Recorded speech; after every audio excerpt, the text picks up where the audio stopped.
It is Friday the 13th, key date on the 49ers calendar because 3 of their veteran contracts will void today, accelerating dead money onto these 2026 books. I'm going to explain what it all means, and then I'm going to talk about some potential steps forward for the 49ers. But Jauan Jennings, the wide receiver, who's been with San Francisco since they drafted him out of Tennessee in the 7th round of the 2020 draft.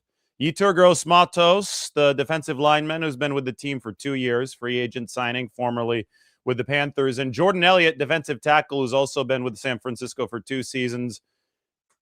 Within all 3 of their contracts with the 49ers today, February 13th, is the voiding day. Now, I had already accounted for all of this in my salary cap sheet. So first things first, 49ers working with $57.2 million in space. That is an approximate number because we don't know the exact salary cap yet.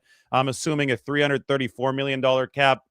But I had already accounted for the dead money through these voidings because I anticipated this happening on February 13th. But I still want to explain the mechanism. And for that, we can go to the contract of Jauan Jennings. This is the biggest deal out of the 3 and probably the most high profile of these situations. So when the 49ers, they do this with the majority of their contracts now, especially the ones that are over a year long. But they want to minimize the salary cap hits in the near term. So these are the cap numbers over in this column right here. And to do that, they need to stretch out the salary cap damage over future seasons. The way to do that is to award a signing or an option bonus or both. And with signing and option bonuses, by NFL rule, you can stretch out the salary cap hits over 5 years. If you award both a signing and an option bonus, you can actually stagger this twice. So as you can see here with Jennings, $9.485 million in signing bonus money stretched out over several seasons, and $2.1 million in option bonus money kicked in 2025, stretched out over several seasons. Despite the fact that it's stretched out over multiple seasons beyond the term of the contract still ends after a certain season. So for Jennings, he is scheduled for unrestricted free agency. That means that at some point here in 2026, before the start of the new league year, Jennings' contract would have to void. The void date is today, February 13th. So all of this money that the 49ers had stiff-armed into the future, they had already paid Jennings but hadn't paid it yet on the salary cap. So 1.897, 1.897, 1.897, 421,000 multiple times. All of it had been stiff-armed into the future to keep Jennings' cap hits low. That today, with the contract voiding, has to hit the 49ers salary cap. It's like they built a dam after 2025. Like the dam is moving the cursor back and forth here. That dam was holding the water from breaking through, but now all that water breaks through and it has to hit the 49ers cap now. So yes, this was expected for Jauan Jennings. It's about $8 million for Jennings of water that breaks the dam and comes through and hits the 49ers books now. It was going to have to hit at some point anyway. For Yetur Gross-Matos, the contract is a little bit smaller, but we can take a look at it right now. Let's see where it is with YGM. I've got over the cap open, and I could show you his deal in about 3 seconds. It's up there on the screen now. So here's Yetur Gross-Matos. He had an $8.2 million signing bonus. So it looks like a $4.95 million is going to hit now for Yetur Gross-Matos, and then another $2 million for Jordan Elliott, and it's going to add up to a little bit over $14 million that had been stiff-armed. We'll go stiff-armed into the future that is going to hit the 49ers salary cap now as dead money. Now, they can still re-sign these players. I think that Jauan Jennings is the likeliest re-sign for the 49ers. Yetur Gross-Matos is really interesting because he was productive when he was healthy, but obviously was not available for much of the 2025 season. But he's really versatile. He played outside and in. They loved what he did as an interior rusher. And I think that with Raheem Morris as a defensive coordinator, it's a big wild card as to what exactly the 49ers are going to be running most up front. I think they're going to be very multiple. And whenever you talk about adaptability and defense being multiple, then you immediately focus on versatile players like a Yetur Gross-Matos. And who knows, maybe because of some of the injury issues this past season, he is somebody who's going to be available for a reasonable price for San Francisco. But Jauan Jennings is near the top of that receiver heap here in free agency. I think that one of the two salary cap websites has him valued at over $22 million a year. So Jennings wants, I would assume, $20 million a year or more from whichever team signs him this next year. Whether or not he gets that is still a question, but we do know that free agency tends to overinflate markets, and we know that Jauan is a good player, and you can talk about his lack of speed or whatever all you want. Free agency is free agency, and guys typically, especially if they've been productive over their NFL careers, do get that type of money. So the 49ers, they've been unable to re-sign Jauan Jennings before this voiding date. The dead money is going to have to hit now. It's all the same to the 49ers. But, you know, by the way, big picture, and let me show you my salary cap sheet because I could back all this stuff up. I know a lot of people talk about the salary cap, and they don't know what they're actually talking about. They'll just toss around terms like dead money and act like it's this horrible, crippling thing. The 49ers actually create a lot of dead money situations intentionally. I would argue that Jennings, YGM, and Elliott and their contracts voiding, that is actually an intentional dead money maneuver by the 49ers because they had pushed that money out into the future on purpose, knowing that the salary cap would increase naturally year after year. The salary cap is tied to league revenues. So if the salary cap is inflating faster than the rate of monetary inflation, then you'd rather save some of the salary cap payments for later. Players are happy because they get their money earlier. Salary cap and the team's cap situation is happy because it doesn't have to pay it until later. So the 49ers run these staggered structures on, like I said, on essentially every single contract. You could see how it's spread out into the future here for Jauan Jennings. Every single bigger deal features these staggered structures. When the deals end, because there are so many more void years than actual years of the contract, you do have to pay the money that hasn't yet hit the salary cap as dead money, but it's well worth it because you didn't pay the money earlier. So, I mean, you can't get away from you could run from the salary cap, but you can't hide. You ultimately are going to have to pay that money, right, against the salary cap. But it is not the end of the world when that happens because you've saved the money on the front end.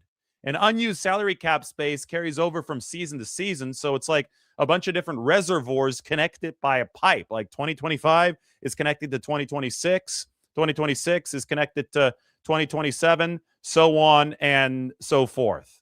And the 49ers treat this as a big picture thing, as they should. I think the 49ers and Eagles have actually done this better than any other teams in the NFL, realizing that the cap is inflating in this way.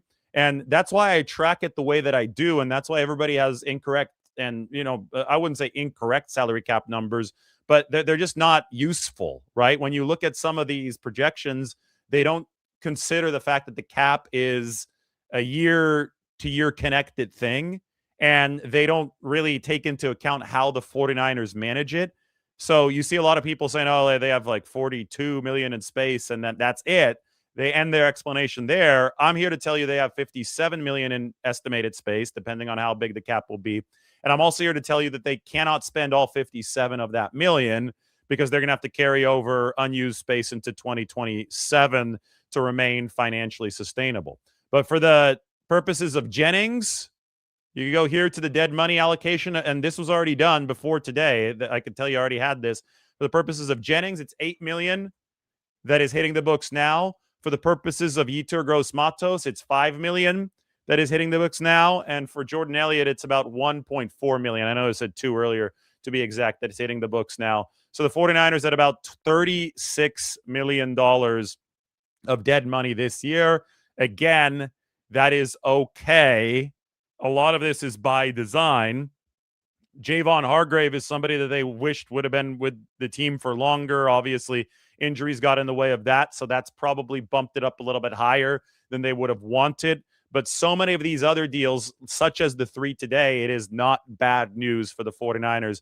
Dead money is a financially efficient way of doing business. But people who are talking about dead money as something that's is horribly bad, I would say are financially, or at least salary cap illiterate. Salary cap illiterate in terms of how you surf the wave of the rising cap in the NFL. Now, we can talk about Jauan Jennings, so that's the highest profile voiding today. Is there a chance that the 49ers re-sign him? Absolutely. And I'm sure that they're going to be offering him contracts here and or at least presenting their case for something, I would assume, under $20 million over the course of the next several weeks.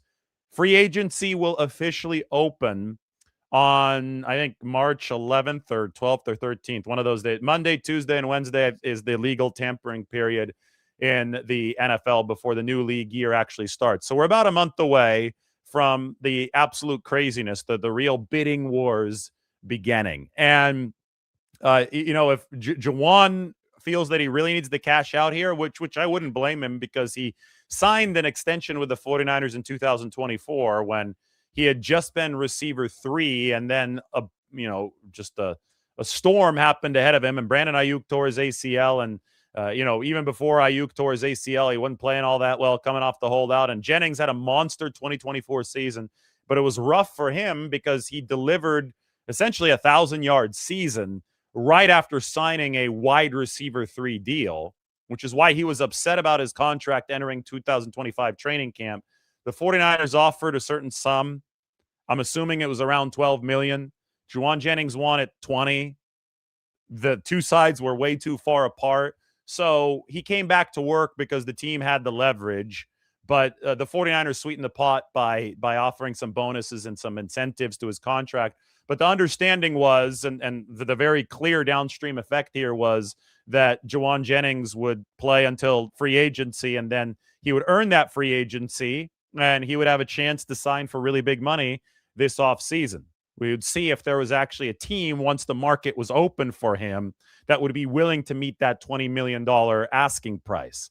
And at $22 million valuation, and we've seen that on one of the two salary cap websites, Jennings might have made the right move to bet on himself. I think it's certainly trending in that direction, and it's certainly trending in the direction of the 49ers might not be able to financially afford this under the terms of their salary cap with what they're trying to do as a football team. They're trying to get faster at wide receiver. Now, they love Jauan because of his physicality. And, one area where the 49ers were weak this past season, and it really, really hurt them, was receiver blocking. And, losing Brandon Ayuk was problem number one in that regard. Jauan Jennings breaking 5 ribs on that 2-point conversion catch against Jacksonville was also very damaging to the 49ers because it compromised his ability as a run blocker for several weeks of the 2025 season. This is a guy who has set the tone on the ground, who has made big catches for the 49ers, and who pisses off opposing teams. It's like a Draymond Green-like figure in that you love to have him on your team generally and hate to play against him. Like he's public enemy number one when he's playing against you. So the 49ers obviously believe that because of all these really specialized skills, Jauan Jennings is very valuable to them. Just how valuable, especially relative to what they have to work with salary cap wise, since they need more separation at that wide receiver room, just how valuable remains to be determined and might be influenced here by the open market. Remember that over the past 2 seasons, and these have been seasons where Jennings has generally been available for the 49ers, San Francisco has ranked dead last, number 32, and number 24 in average separation at the time of catch or incompletion. It got a little bit better this past season, but not a lot better. From 32 to 24, they need to be at least at 16. You'd like to be in the top half of the league when it comes to those separation metrics. The 49ers were not separating, which tells me they need more speed at wide receiver. And they would love to have Jauan Jennings back, but only at a price that would allow them to go acquire more game-breaking speed at wide receiver. So, like, you would love to have Jauan out there as your enforcer, as your guy that can run point on some of those blocking plays to the perimeter, as the guy who's drawing personal foul flags from the opposing defense. All that is great, but you still need to stretch that field, and you still need separators to add on to what was on the field in 2025, because it clearly wasn't enough by the end. Now, the 49ers were screwed by the whole Brandon Ayuk situation.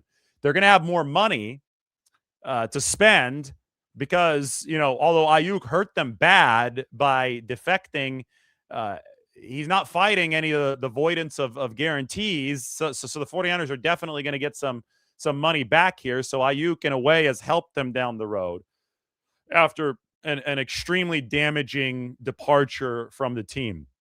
How much of that Ayuk money is reallocated to the wide receiver position? How much is allocated elsewhere? That remains to be seen. The 49ers obviously have issues to address at multiple spots of this roster, but receiver is a place where I do expect the 49ers to make a considerable investment, maybe even in two ways, maybe through the draft avenue and also through free agency. Going to be really interesting. Now, the other ones here, Yetur Gross-Matos, you're building a defensive line. Let's go back to the 49ers salary cap sheet. Yetur Gross-Matos was, when he was healthy, he was one of the 49ers top 4, top 5 defensive linemen. The room is evolving now, and these are the 8 defensive linemen under contract whom I project to make the 53-man roster as of this moment. Bosa at a $41 million cap hit, which can be reduced by a restructure. He is coming off of an ACL. We'll see how the 49ers handle that, but that is the largest cap hit on San Francisco's team. Bryce Huff, I talked about him yesterday, that he's a potential renegotiation candidate because he's scheduled to make over $17 million this year. And if the 49ers feel that's too rich for Bryce Huff, they have him under contract for next season. So what they can do is that they can see if they can convince him to take a pay cut. He can obviously demand his release if that happens. And it's a game of chicken at that point. We'll see who would win that stare down.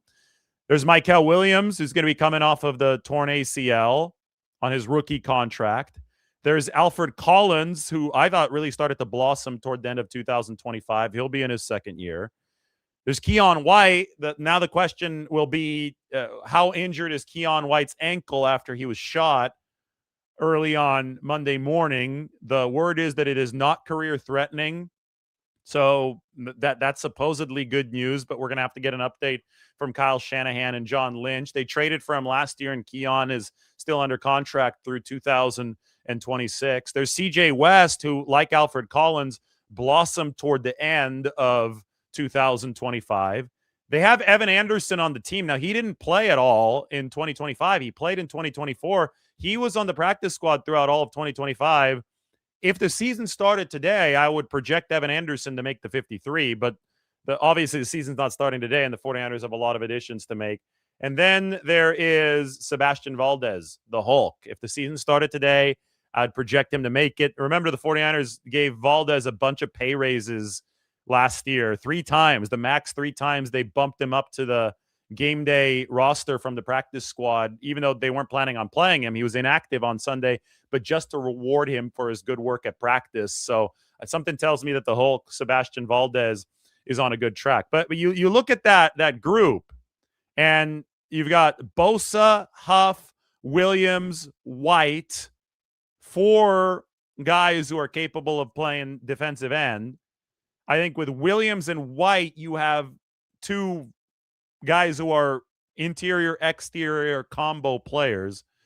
In an ideal world, White steps into the role that Yetur Gross-Matos had as somebody, and we'll see what Raheem Morris and Chris Kaserik cook up and run. But back with the 49ers standard fronts, you would have the defensive end line up on the outside at a defensive end alignment on running downs, and then kick inside to defensive tackle on passing downs. And I think that White was traded for as really the successor to Yetur Gross-Matos. But again, if you have a discount for Yetur Gross-Matos, if the fact that he had some availability concerns over the course of the past 2 seasons makes that price more attainable, perhaps he's back as a rotational player for the 49ers. It all has to fit under a certain budget. And then, of course, with Jordan Elliott, that's defensive tackle. I think it's much, much less likely that Jordan Elliott returns because he was there as a veteran tackle plug at a position where the 49ers invested a whole heck of a lot draft-wise. CJ West and Alfred Collins are both defensive tackles. If they're going to be running a lot of five-man fronts, which Raheem Morris has done in the past, we've talked a lot about the penny front, that would mean that Michael Williams is lined up on the inside almost all the time. Like he'll have a defensive end on the outside of him. So you'll have Williams lined up on the interior for San Francisco, which means if you really, really need to get another defensive tackle, I think you really want to get a needle-moving defensive tackle. I'm not so sure that Jordan Elliott is that guy. Maybe, we've talked about John Franklin Myers, and I know that people are going to be tossing out Max Crosby as an edge rusher. I know that's not an interior guy. The possibilities right now, this offseason is so damn exciting right now because there are so many possibilities as to how the 49ers are going to build this. If they would have just promoted Gus Bradley, then we would have known, okay, this is going to stay the same. They're going to run four down front, 4-3 system. The coverages obviously have mixed up over the years. It's not a Seattle style exclusive system anymore. But yeah, you would have known that it was just be a continuation of what Robert Saleh had implemented last year. Instead, Bradley followed Saleh to be the defensive coordinator of the Titans. And now Raheem Morris, who's run as he's scheme agnostic. He's run essentially every single system that you can in the NFL. We did all those graphics and stuff a couple weeks ago when the 49ers hired Morris. But this is a guy that's come from Tampa 2 with the OG Monty Kiffin Tampa 2, right? Taken over by Tony Dungy.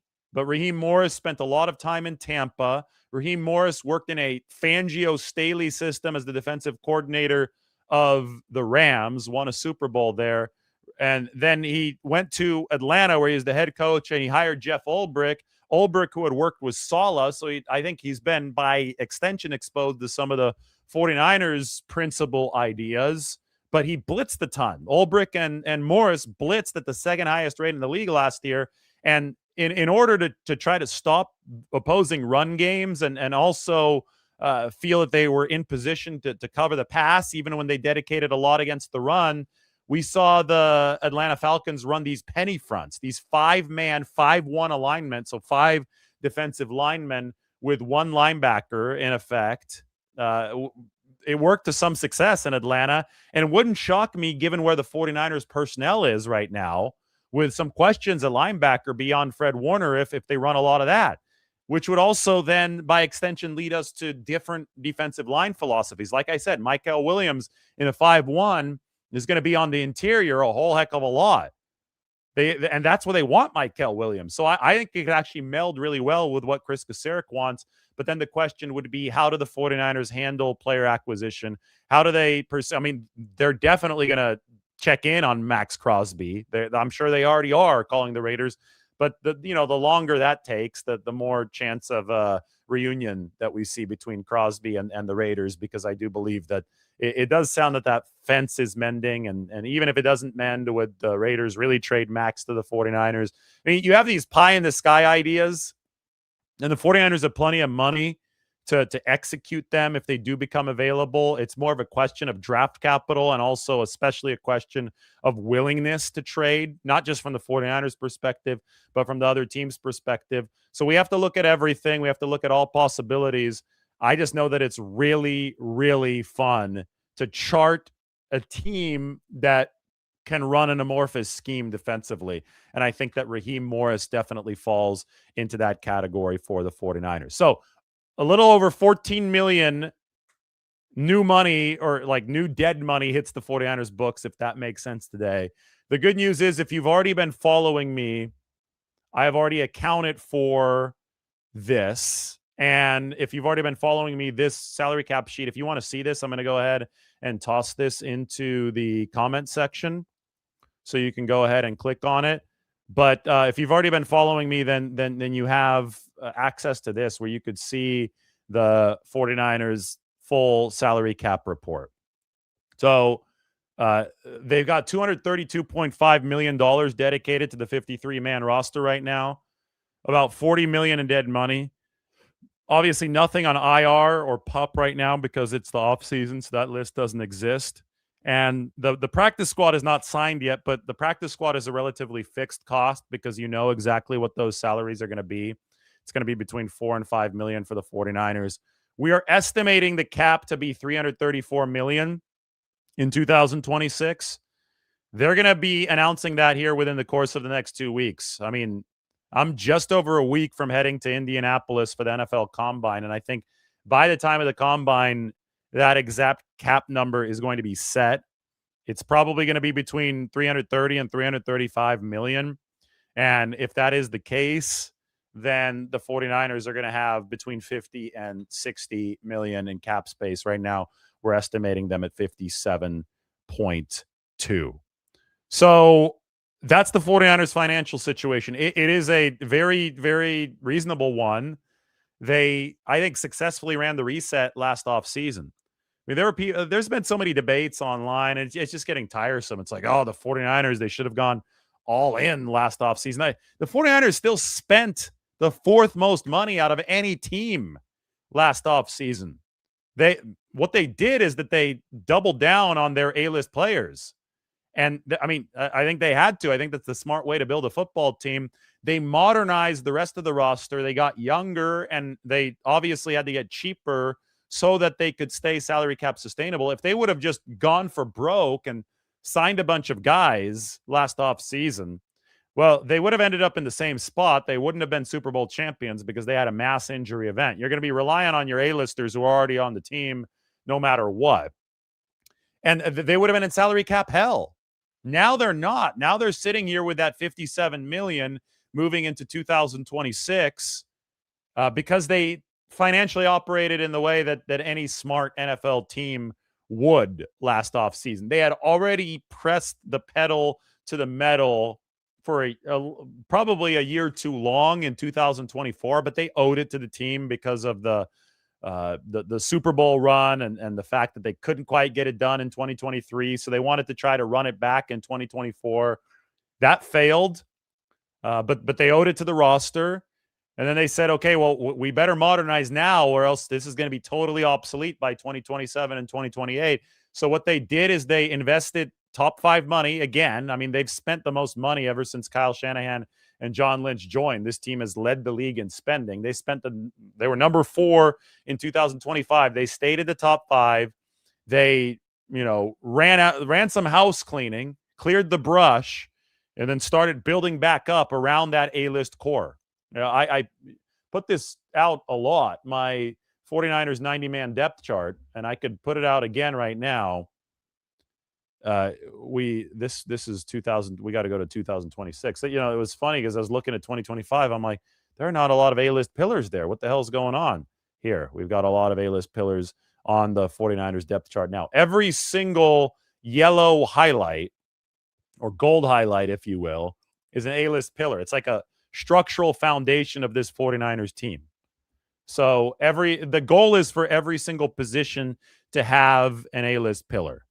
Purdy, obviously, at quarterback, they paid him last offseason. McCaffrey at running back, they paid him 2 off seasons ago. It's coming off of a fantastic 2025 year. They wanted Brandon Ayuk to be an A-list pillar at receiver, but that collapsed. And that was very, very tough for this football team. For the time being, I'm going to just highlight George Kittle as an A-list player. I'm sick of seeing that injury shading on here. I know he's recovering from the Achilles, but they've got an A-lister at the tight end room. They've got an A-lister in Trent Williams along the offensive line. They've got Nick Bosa at defensive end. They've got Fred Warner at linebacker, and they have Deommodore Lenoir at cornerback. I think this is the best way to illustrate how to build a roster because the 49ers, if Brandon Ayuk had been available last year, and obviously they didn't lose the A-list pillars on defense in Bosa and Fred Warner, it's a really, really good chance this team would have won the Super Bowl. I mean, they, even without Ayuk and with George Kittle getting hurt early in the game, they still went into Seattle and won in week 1. So It's about having the dependable, splashy, needle moving playmakers on a football team. And the 49ers do have that everywhere except for receiver, which is what was ultimately the fatal flaw of the offense when they went to Seattle, not just in the divisional round game, but when they played the Seattle Seahawks in week 18. So this puts a lot of pressure not only on Ricky Pearsall, but also on the 49ers front office. How are they going to tackle this receiver situation moving forward? Yes, Jauan Jennings might end up as part of that mix. Maybe Deebo Samuel is back for the 49ers, but I don't think that it's a one-player fix for San Francisco to solve those separation issues, to solve those blocking issues. I think that you have to attack this from multiple avenues. I mean, people are going to talk about Justin Jefferson. We already have. We've already done a couple shows discussing Justin Jefferson. Yes, if you pick him up, that's a one-player transformation. But Minnesota would want to have to trade their most popular player. They're coming under new GM leadership in Minnesota. The 49ers would have to fork over probably 2 first-round draft picks. A lot would have to be cleared for that to actually be possible. I think that it's much more likely to look toward free agency where the 49ers, because of the overinflated market, because of the fact that somebody like Jauan Jennings can be way over $20 million a year, you look at tier 2 free agency. And you might look at somebody like Romeo Doubs from the Green Bay Packers. And, Alec Pierce might even be too expensive coming over from the Indianapolis Colts. Wan'Dale Robinson is a good name to keep in mind because he might be an undervalued player. You might look at that and you might try to combine it with the NFL draft, which I think it's smart to draft a receiver every single season because it's such a high value position that relies on fresh legs and explosiveness. And you're going to be able to get that through the NFL draft. And then you have to combine it with the third factor is your own development, because you can't forget about the draft as soon as the draft passes. And the 49ers in recent seasons have drafted a couple really fast receivers in Jacob Cowing and Jordan Watkins. And we didn't see much of those two guys this past season. Didn't see any of Jacob Cowing. But they're going to need to see more of those two players in 2026. Here's the illustration of the receiver room. Pearsall, Demarcus Robinson still under contract. He could be a good veteran cog for San Francisco, but they're going to need Watkins to step up into a more featured role this next year, barring a massive splashy addition at wide receiver. They would love for Cowing to step up into a speed role that helps some of those separation issues. I've got Junior Bergen making the roster, but if they re-sign Sky Moore, he might be destined for the practice squad again. And Sky Moore might be a no-brainer re-sign if the 49ers can get him at a good price here in 2026. All right, I'm going to answer a few questions, then I have to get going. I'm speaking down at Stanford today. I know that we've got a lot of you in here. This right here, I know I shared it last night, but I'm going to share it again. It would be great if all of you went and watched my interview with the mayor of San Francisco. That is Daniel Lurie. This was yesterday at San Francisco City Hall. Cool. We really were able to unpack Super Bowl weekend. We talked about Candlestick Park. We talked about the 49ers. We talked about just about everything. Only on this channel, a look at Daniel Lurie, mayor of San Francisco. That is up on the channel, so go ahead and check that out. We've got some good comments here. Free agent wide receivers are way too overpriced. The 49ers need to draft wide receivers in this wide receiver heavy draft. The name that I know Mike and I like the most is KC Concepcion. Somebody reminds Mike of Brandon Ayuk, maybe a little bit shorter than Ayuk, but good catch radius and just nice springy mover, good hands. There are a lot of receivers, and we're going to go through all of them in this draft season, but I think it's almost a foregone conclusion that the 49ers are going to dip into that wide receiver position during this NFL draft.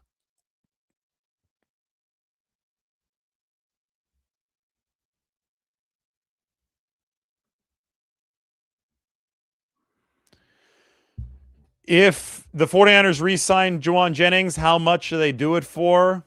I mean, I really think San Francisco's in the mid-teens.